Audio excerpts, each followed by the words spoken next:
In Lesson 12, you'll learn about how to find, read, and select the example queries. Then, you'll learn step by step how to use an example query to make a group call to the API. Jessica Barnett is your instructor for Lesson 12. Hi, I'm Jessica, and I work in the Dissemination Outreach branch. Let's say that I want to find detailed data on the group quarters population, which includes both institutionalized and non-institutionalized people in Milwaukee, Wisconsin. When I look in data.census.gov, this information is provided in Table P5. I'd like to use the Census API to get this entire table, which is what we refer to as making a group call. So now the question is how to go about doing that. First, let's navigate to the page with the API information that's directly related to the 2020 redistricting data and click on the link for geographies. If you click on that, you'll find all the geographies that the 2020 redistricting data is available for. We happen to need data for Milwaukee, which is considered a place when we're talking census geographies. And we can see that on the 12th line, this data is available for places, which is summary level 160. Now let's get into actually using the API. Navigate back over a couple columns and click on the same examples link that we selected earlier. We need this data from Milwaukee, Wisconsin, so we're looking for the place geography.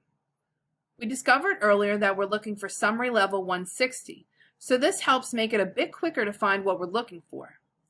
Just scroll down until you find 160 listed in the second column titled Geography Level. There are 3 different API queries found for this. The first one includes an asterisk. When looking at API queries, an asterisk indicates that all geographies will be included. In other words, when we see that this particular query includes ampersand 4 equals place with an asterisk, we know that it will run the requested query and return data for all of the places in the U.S.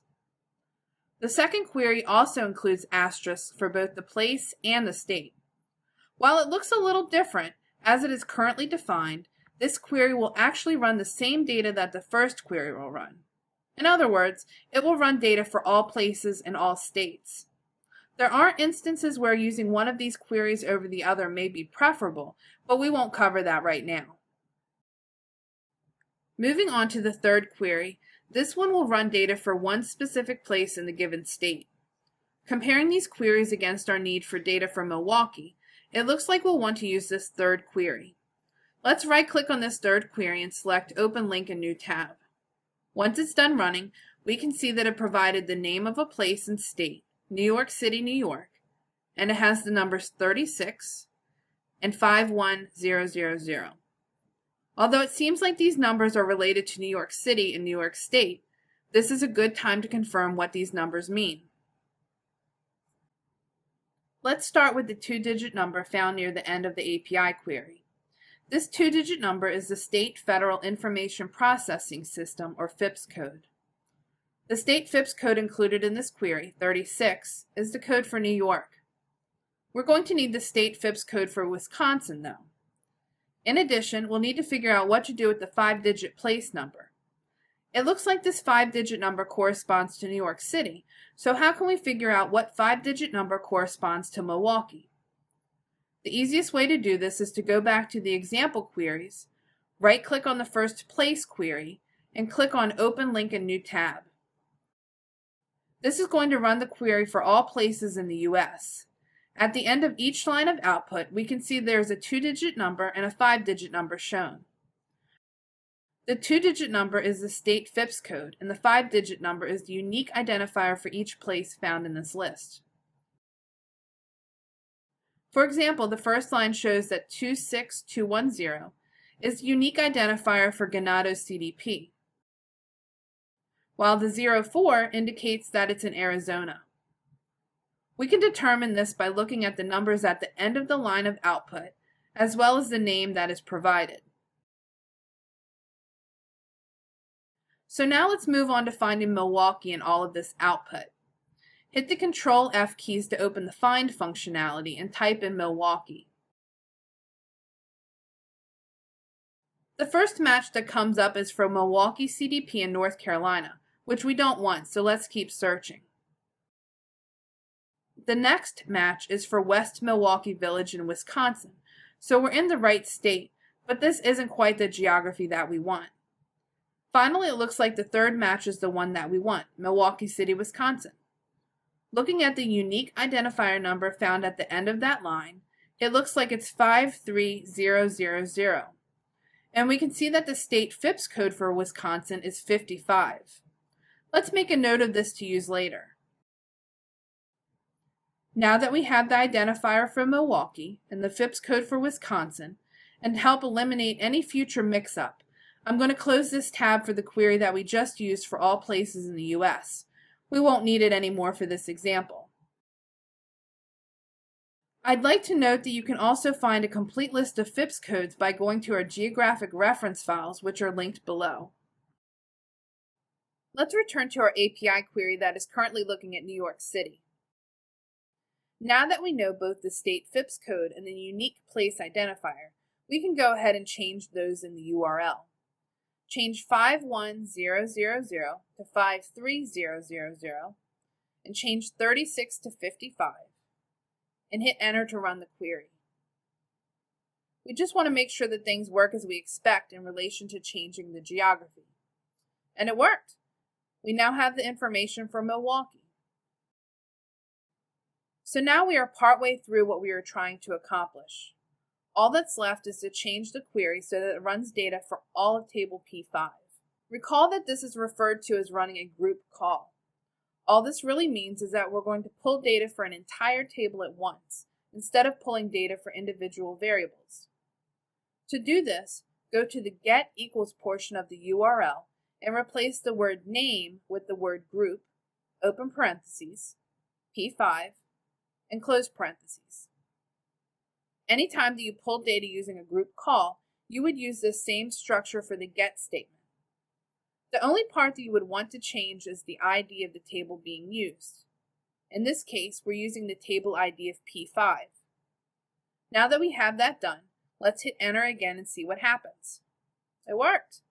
Reading from left to right, we have the geographic identifier, or GeoID, which is the long 16-digit number that is the full unique identifier for the place of Milwaukee City. The name of our geography of interest, Milwaukee City, Wisconsin. Data for 20 variables. The state FIPS code of 55. And the unique place identifier for Milwaukee, which is 53000. Now let's take a closer look at the data for the variables. There are 10 numbers that alternate with 10 null values. The 10 numbers correspond to the 10 variables found in the table. P5_001N, which is the total number of people in group quarters. P5_002N, which is the total institutionalized population. P5_003N through P5_006N, which provide a detailed breakdown of the type of group quarters that the institutionalized population is in.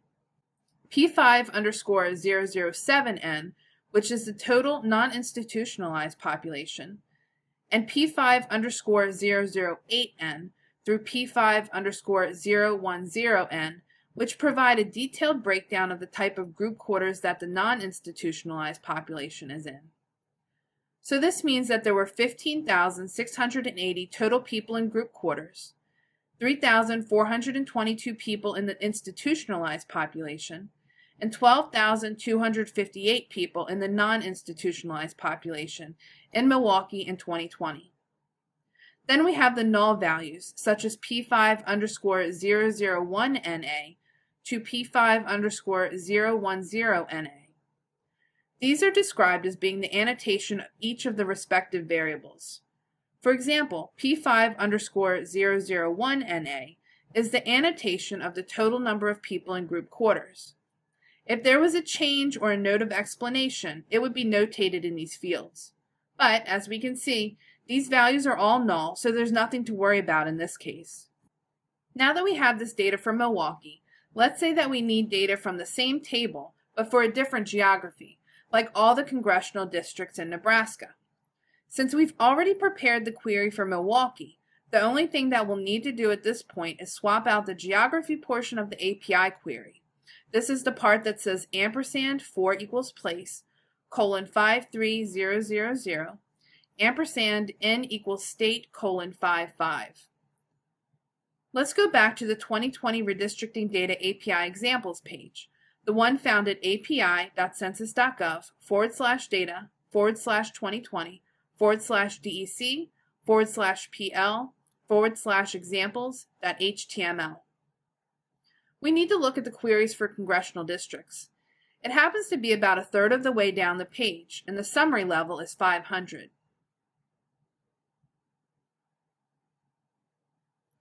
Again, we can see that we have 3 queries to choose from.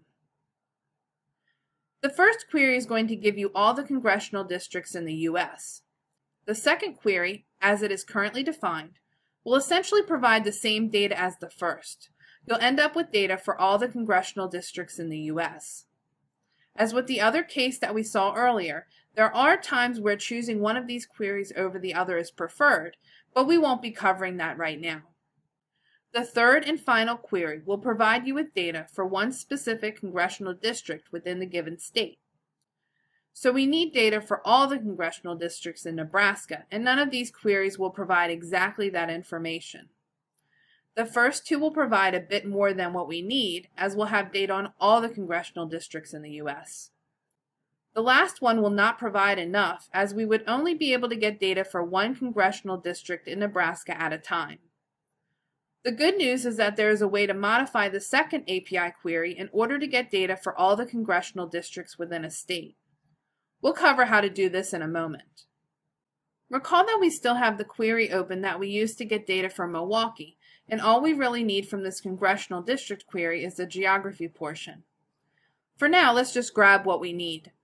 Right-click on the second congressional district query, hit Open Link in New tab, highlight the portion of the URL that begins with ampersand 4 equals congressional %20 district, colon asterisk, ampersand n equals state, colon asterisk. Right-click on it and hit copy. Now let's go back to the query that we were using earlier for Milwaukee. Highlight the very last part of the URL, the part that says ampersand 4 equals place, colon 53000, ampersand n equals state, colon 55. Right-click on it and hit paste. This should swap out the old for statement for Milwaukee with this new portion that's for all the congressional districts in the U.S. Once that's done, hit enter to run the query. It looks like it worked. The output starts off with providing the congressional districts in Missouri and moves on through the list of states. We only want Nebraska though, so let's go back to what I mentioned earlier and modify the geography portion of the query so that it will only run for the congressional districts in Nebraska. We'll do this by changing the last asterisk in the query, the one for state, to the 2-digit state FIPS code. So now we just need to figure out what the FIPS code is for Nebraska. Let's make use of what we have on the screen right now. Hit the Control and F keys to open the search functionality. Type in Nebraska. We just need the FIPS code, which is the second to last number in the output. From this first match, it looks like the FIPS code is 31. Now let's navigate back up to the query and change that last asterisk for state to 31. Then hit enter to run the query. And it worked. Now we just have data for the 3 congressional districts in Nebraska, which is exactly what we needed. The output reads very much like it did for Milwaukee. It starts out by giving the GOID, which is the full unique identifier for each congressional district, the name of each congressional district, data for the 10 variables along with data for the 10 annotation variables, the state FIPS code of 31, and the congressional district number. As you can see, once you get the hang of it, the Census API can provide a very quick and easy way to get the data you need. I hope this tutorial helps you in finding the 2020 PL 94-171 redistricting data through the Census API. We hope that you found this course informative.